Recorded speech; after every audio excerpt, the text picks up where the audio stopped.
Hello guys, അപ്പോൾ പുതിയ live അപ്ഡേറ്റ്സിലേക്ക് വരാം. ആദില അനീഷിനെ വീണ്ടും രാവിലെ മുതൽ ചൊറിയാണ്. രാവിലെ ക്യാപ്റ്റൻസി ടാസ്ക് കൊടുത്തിട്ടുണ്ട്. ആരൊക്കെയാണ് ക്യാപ്റ്റൻസി ടാസ്കിലേക്ക് വന്നിരിക്കുന്നത്? നമ്മുടെ അനുമോളും അതുപോലെ തന്നെ സാബുമാൻ ആര്യൻ, 3 പേരും കൂടിയാണ്. പിടിവള്ളി എന്ന് പറയുന്നൊരു ടാസ്ക്കാണ് കൊടുത്തിരിക്കുന്നത്. ഒരു ഒരു കയറ് പോലൊരു സാധനമുണ്ട്. അതിനകത്ത് 3 നിറങ്ങളുള്ള ഒരു സ്ട്രാപ്പ് കെട്ടിട്ടുണ്ട്. അതിൽ ഒരു കൈ കൊണ്ട് ഇങ്ങനെ പിടിക്കണം. ആരാണോ അവസാനം വരെ അത് പിടിച്ച് നിൽക്കുന്നത് അവർ ജയിക്കും, അവർ ക്യാപ്റ്റനാവും. അപ്പോൾ അവരുടെ ദൈനംദിന കാര്യങ്ങൾ, ഡെയിലി കാര്യങ്ങളെല്ലാം അവർക്ക് ഇതുകൊണ്ട് തന്നെ ചെയ്യണം എന്നുള്ളതാണ്. ഇപ്പോൾ എന്തായാലും അതൊരു ശോകമാണ് ക്യാപ്റ്റൻസി ടാസ്ക്. പക്ഷേ അതിനിടയ്ക്ക് അവിടെ നടക്കുന്നതെന്ന് പറഞ്ഞാൽ ലിവിങ് ഏരിയയിൽ വന്നിരുന്നിട്ട് നമ്മുടെ അനീഷും അതുപോലെ തന്നെ ആദിലയും തമ്മിലൊരു ആദ്യം ഒരു ഡിസ്കഷനായിട്ട് തുടങ്ങി. ആദില പഴയ കാര്യം എടുത്ത് വീണ്ടും ചൊറിയുവാണ്. അനീഷ് PR-ൻ്റെ കാര്യവും കൊളാബറേഷൻ പറഞ്ഞ കാര്യവുമായിട്ട് ബന്ധപ്പെട്ടാണ്. അങ്ങനെ അത് ഭയങ്കരമായിട്ടുള്ള ഒരു വേറൊരു അവസ്ഥയിലേക്ക് കൊണ്ടെത്തിക്കാൻ ശ്രമിക്കുന്നുണ്ട്. അനീഷ് പറയുന്നുണ്ട്, ഞാൻ അങ്ങനെ പറഞ്ഞിട്ടില്ല, നിങ്ങൾ പറഞ്ഞതാണ്. ശരി, ഞാൻ അങ്ങനെ പറഞ്ഞിട്ടില്ല, നിങ്ങളുടെ നിലം വിറ്റിട്ടുണ്ട്. അപ്പോൾ അനീഷ് പറയുന്നുണ്ട്, ഞാൻ എൻ്റെ നിലം വിറ്റിട്ടില്ല. ഒരു കൃഷിക്കാരനെ സംബന്ധിച്ചിടത്തോളം അയാളുടെ നിലം വിൽക്കുക എന്നുള്ളത് അത്രമാത്രം ഹൃദയവേദനയോട് കൂടി മാത്രമേ അയാളുടെ നിലം വിൽക്കാൻ പറ്റൂ. പക്ഷേ ഞാൻ ഈ ഒരു 30 വർഷം, എനിക്ക് 39 വയസ്സുണ്ട്, 30 വർഷമായിട്ടും എൻ്റെ നിലം വിൽക്കേണ്ട ഒരു ആവശ്യകത വന്നിട്ടില്ല, അപ്പോൾ വിറ്റിട്ടില്ല.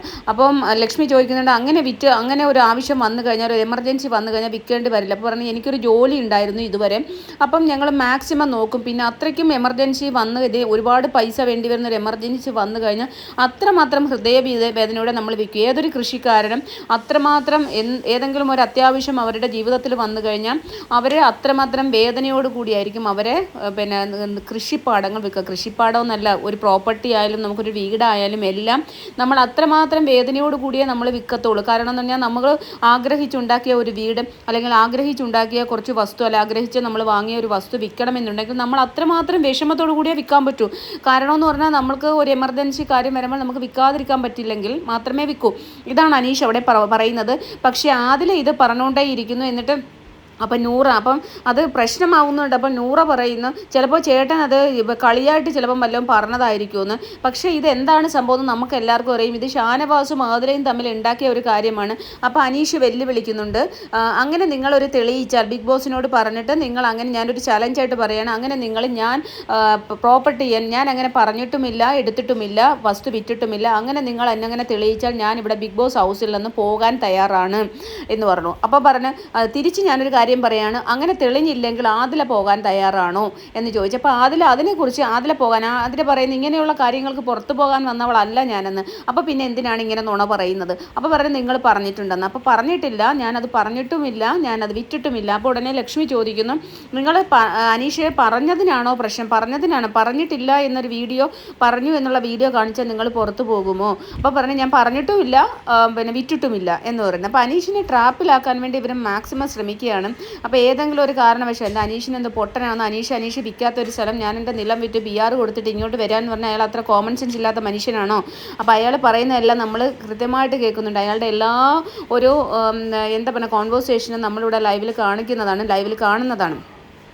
അപ്പോൾ ഇതാണ് അവിടുത്തെ ഇപ്പോഴത്തെ ഒരു ചലഞ്ച് നടക്കുന്നത്. ഇപ്പോൾ അവിടെ ചുമ്മാ ഇരുന്ന് ആദിലയ്ക്ക് വേറെ ഒരു കണ്ടൻറ്റും ഇല്ലാത്തതുകൊണ്ട് ആദില അനീഷിന് ഇരുന്ന് ലിവിങ് റൂമിൽ ഇരുന്ന് ചൊറിയാണ്, ഫുള്ള് ശോകം, ലൈവ് ശോകം. അപ്പോൾ ഇതാണ് ഒരു കണ്ടൻറ്റ്. അപ്പോൾ അനീഷ് ഇങ്ങനെ പറഞ്ഞുകൊണ്ടിരിക്കുന്നു, ഞാൻ സത്യസന്ധമായ കാര്യം മാത്രമേ പറയത്തുള്ളൂ, ഞാൻ ആ 3 ദിവസം എന്നുള്ളത് മാത്രമാണ് എനിക്ക് തെറ്റിപ്പോയത്. അത് കോമണർ എന്നുള്ള രീതിയിൽ എനിക്ക് സമയം കുറച്ചേ കിട്ടിയുള്ളൂ. അപ്പോൾ ഒരു 3 ദിവസവും 4 ദിവസവും മറ്റേ കിട്ടിയോളൂ എന്ന് ഞാനിങ്ങനെ ക്യാഷ്വലായിട്ട് പറഞ്ഞു പോയതാണ്. അത് മാത്രമാണ് എൻ്റെ ഭാഗത്തു നിന്ന് ഒരു മിസ്റ്റേക്ക്, ഒരു കള്ളമായിട്ട് നിങ്ങൾ പറയുന്നത്. അല്ലാതെ ഞാൻ ഒരു കാര്യവും കള്ളം പറഞ്ഞിട്ടില്ല, ഞാൻ കള്ളം ചെയ്തിട്ടില്ല, ഞാൻ PR-ന് കൊടുത്തിട്ടില്ല എന്നിങ്ങനെ ആവർത്തിച്ച് പറയുന്നു. ഒന്നും സഹിക്കാൻ പറ്റാഞ്ഞ് ആദില അനീഷിൻ്റെ അടുത്തേക്ക് വന്നിരിക്കുന്നു. അനീഷിനെ തട്ടുന്നുണ്ട്. പക്ഷേ ആദിലയ്ക്ക് ഒരു സ്വഭാവം ഉണ്ടല്ലോ, ഇഷ്ടപ്പെട്ടില്ലെങ്കിൽ അടിക്കുക, കയ്യിൽ അടിക്കുക, അങ്ങനെയൊക്കെയുള്ള കാര്യങ്ങളൊക്കെ ഉണ്ടല്ലോ. അപ്പോൾ എന്തായാലും അത്തരം പ്രൊവോക്കേഷനിലേക്കൊന്നും ആദില പോയില്ല. പക്ഷേ അനീഷ് അവിടെ പറഞ്ഞുകൊണ്ടേ ഇരിക്കുന്നു, അവരത് വിട്ടുകൊടുക്കാൻ തയ്യാറല്ല. അനീഷ് പറയുന്നു, ഞാൻ PR കൊടുത്തിട്ടില്ല, അതിൻ്റെ ആവശ്യവും ഇല്ല, ഞാൻ PR കൊടുത്തിട്ടുണ്ടെങ്കിൽ നിങ്ങൾ തെളിയിക്കൂ. അത് തന്നെയാണ് എനിക്ക് ഇവിടുത്തെ പുറത്തുള്ള യൂട്യൂബേഴ്സിനോടും മറ്റുള്ള ഇതേ കണക്കിൽ അസൂയപ്പെട്ട് ഓടി നടക്കുന്ന ആൾക്കാരോടും പറയാനുള്ളത്, അങ്ങനെ കൊടുത്തിട്ടുണ്ടെങ്കിൽ നിങ്ങൾ തെളിയിക്കൂ. അപ്പം നൂറ പറയുന്നു, PR കൊടുക്കുന്ന വലിയ മോശക്കാര്യമൊന്നുമില്ല. അക്ബർ പറയുന്നു, എല്ലാവരും PR-നെ സപ്പോർട്ട് ചെയ്ത് സംസാരിക്കുകയാണ്. കാരണം ഇവരെല്ലാം PR ഏജൻസി കൊണ്ട് മാത്രം മാത്രം നിൽക്കുന്ന ആൾക്കാരാണ്. അപ്പോൾ PR കൊടുത്തിട്ടുള്ളത് മോശമല്ല എന്ന് നൂറ പറഞ്ഞാൽ അത് വളരെ മോശമാണ്. PR കൊടുത്തിട്ട് അവിടെ നിൽക്കുന്നത് നല്ല കാര്യമായിട്ടൊന്നും തോന്നുന്നില്ല. സാധാരണക്കാരായ ആൾക്കാരാണ് വോട്ട് ചെയ്യുന്നത്. നിങ്ങൾ കാണിക്കുന്ന കാര്യങ്ങൾ ലൈവിലായാലും അതായാലും കണ്ടിട്ട് ഇഷ്ടപ്പെടുന്ന ആൾക്കാരാണ് വോട്ട് ചെയ്യേണ്ടത്.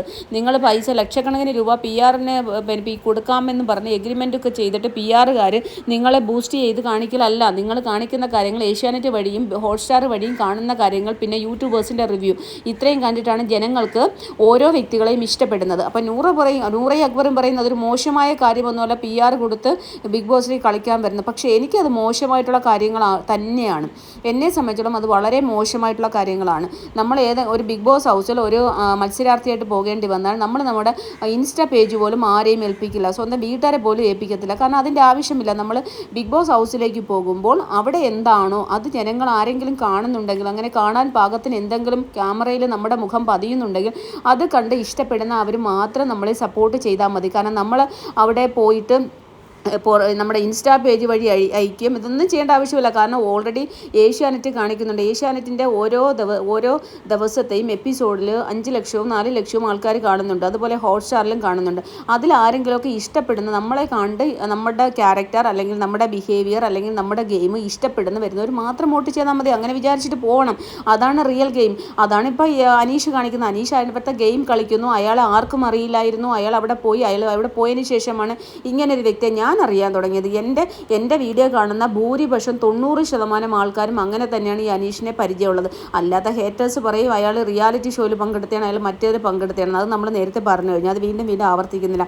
അങ്ങനെ അനീഷിന് രാവിലെ തൊട്ടേ ഈ വാതിലെ ചൊറിഞ്ഞുകൊണ്ടിരിക്കുകയാണ്. അതിൻ്റെ ഇടയ്ക്കൂടെ ക്യാപ്റ്റൻസിയുടെ ചരട് വലിച്ചുകൊണ്ട് 3 പേരും അങ്ങോട്ടും ഇങ്ങോട്ടും നടക്കുന്നത് കൊണ്ട്, അല്ലാണ്ട് വേറെ യാതൊരു കാര്യങ്ങളും അവിടെ നടക്കുന്നില്ല.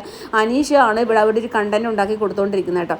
അനീഷ വീണ്ടും പറഞ്ഞുകൊണ്ടിരിക്കുന്നത്. കാരണം വേറൊന്നുമില്ല, എല്ലാ ശോകമാണ്. ഇത് മാത്രമല്ല ഇപ്പോൾ കാണാനുള്ളൂ. നമ്മൾ ഹോട്ട്സ്റ്റാറിൽ എന്തുകൊണ്ടും 2 മണിക്കൂർ തൊട്ടേ നമ്മൾ ലൈവിൽ കാണുന്ന കാര്യമാണ് അനീഷ് ഇങ്ങനെ പറഞ്ഞുകൊണ്ടിരിക്കുന്നത്. ഇങ്ങനെ ചുമ്മാ ഇടയ്ക്കിടയ്ക്ക് ചൊറിയുന്നു.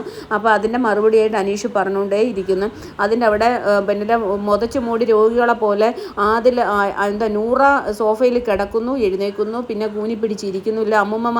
ഉമ്മുമ്മമാരുണ്ടല്ലോ, അങ്ങനെ നൂറ ഉമ്മുമ്മ അവിടെ കിടപ്പുണ്ട്, ചുരുണ്ട് കൂടി അവിടെ കിടപ്പുണ്ട്. പിക്നിക്കിന് ലാലേട്ടൻ പറഞ്ഞു പിക്നിക്ക് വന്നതെന്ന്. കറക്റ്റ് പിക്നിക്കിന് വന്നതാണോ, എന്തിനാ വന്നതെന്ന് ഇല്ല, എന്തിനോ വേണ്ടി വന്ന ഒരു വ്യക്തിയെ പോലെയാണ് നൂറ അവിടെ. എന്തിനാണ് നൂറ അവിടെ നിർത്തിയിരിക്കുന്നത് പോലും അറിയത്തില്ല.